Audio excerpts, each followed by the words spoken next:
Hi, my name's Mindy and welcome to my channel. I'm going to be doing my May TBR today. Um, the first three books I'm going to talk about are books that I'm going to be doing for a blog tour on my book blog, which is A Room Without Books is Empty. So at blogger.com. So if you want to check out those, and I might do a video on them. I'm not sure, but the first book I haven't received yet, and it's called Comparison Girl. I don't know if you can see. Whoops. There we go. I don't know if you can see it now. There we go. Comparison Girl by Shannon Popkin. It's lessons from Jesus on me free living in a measure up world. So I will be reading that for uh, a book blog, like I said. That'll be towards the more of the. Actually, that won't be until June 1st, but I'm going to be reading it this month. So, and then another book I'll be reading is Beachside Beginnings by Sheila Roberts, a Moonlight Harbor novel. And this is Maura Wellman has always loved makeovers, helping women find their most beautiful selves. Funny how it's taken her 5 years with her abusive boyfriend Lang to realize she needs a life makeover. When Maura finally gets the courage to leave Lang, the beachside town of Moonlight Harbor is the perfect place to start over. And soon she feels right at home working at Wave Salon, making new friends and helping her clients find new confidence. When she meets a handsome police officer, she's more than willing to give him a free haircut, maybe even her heart. But is she really ready for romance after Lang?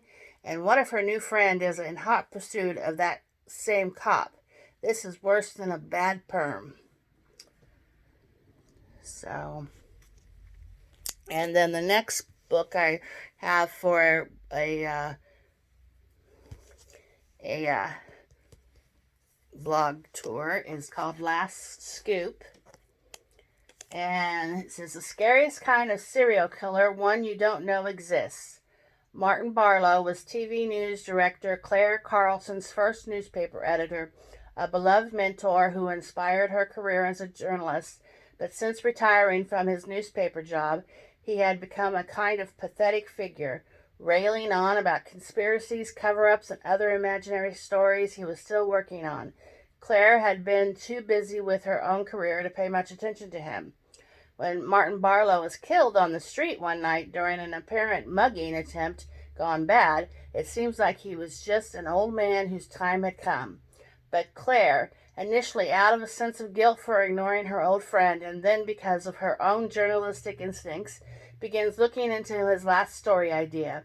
As she digs deeper and deeper into his secret files, she uncovers shocking evidence of a serial killer worse than Son of Sam, Ted Bundy, or any of the other infamous names in history. This really is the biggest story of Martin Barlow's career, and Claire's too, as she uncovers the path leading to the decades-long killer of at least 20 young women. All is not as it seems during Claire's relentless search for this serial killer. Is she setting herself up to be his next victim? And okay, now all the rest of these books are just books I want to read. I didn't get around to reading Poison Study by Maria V. Schneider. Like I said before, I've read a little bit of this before, but I didn't get around to reading any of it this month. I was really busy with other books I wanted to get to, so this is the first book in her study series. Okay. And then another book that I had started that I never finished was Caraval. And I just recently picked up the rest of this series. So I wanted to finish this book.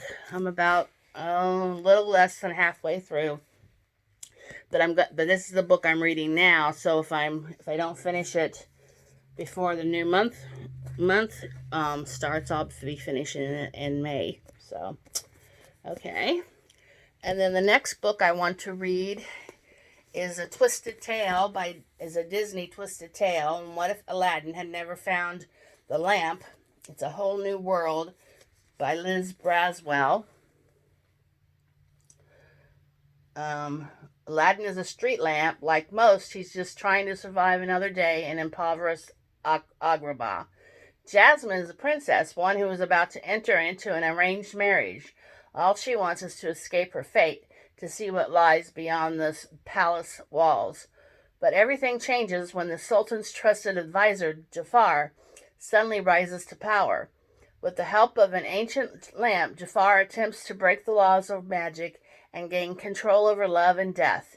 Soon Aladdin and the deposed Princess Jasmine must unite the people of Agrabah in rebellion to stop the power-mad ruler threatening to tear the kingdom apart. This isn't the story you already know. This is a story about power, about revolutionaries, about love, and about one moment changing everything. And the last book I have on my TBR for this month is called Afterland by Lauren Bukes. And this is coming out in July. But it sounded really, really interesting. It's about a dystopian world where most of the men are dead. And there's one of the last boys alive. His name is Miles. And his mother, they're trying to get away so he can